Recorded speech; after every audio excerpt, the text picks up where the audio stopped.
Also, because obviously after this, like you mentioned, obviously you were the social worker here at Linfield Map for 2 years, and you were saying how you working in the mental ward there with the patients there, but in what ways would you say it differed working with those who had mental illnesses to those with disabilities?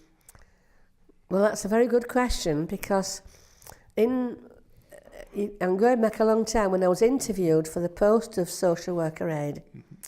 A lady called Irene Senior said to me, one of the key questions, Margaret, can you tell me the difference between a person who has learning disabilities and a person who has a mental illness? And I have to admit, at that time, I didn't know. I had not met people with a mental illness. I didn't know what it was about. And I didn't certainly know mental handicap, what all that was. And she just said to me there and then, mental illness can be treated with medication and a programme. Mm-hmm. Mental handicap, usually through birth, is something that stays with you for life. You do have brain injuries, through head injuries, through accidents, but by and large, people are born with a mental handicap. It was called that then, it isn't called that now, but I remember that well. And I think that stuck with me for a long time. Mental illness is something that can happen to anybody at any time, through depression, through life-changing events, and it can be treated.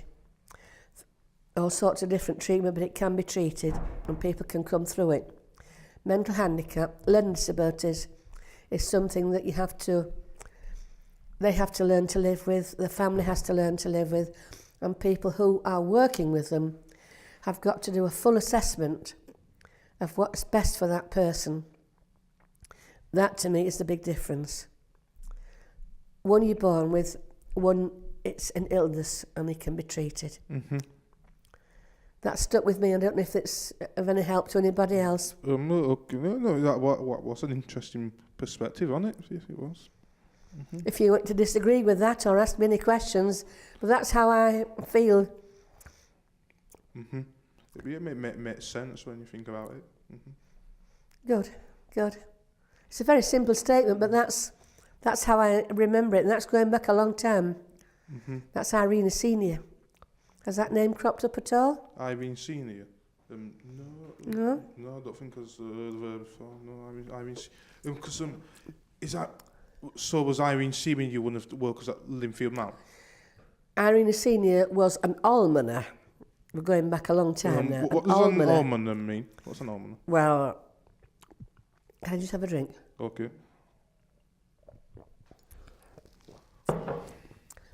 It was a bit higher than a matron, and it was sort of a person who, was overall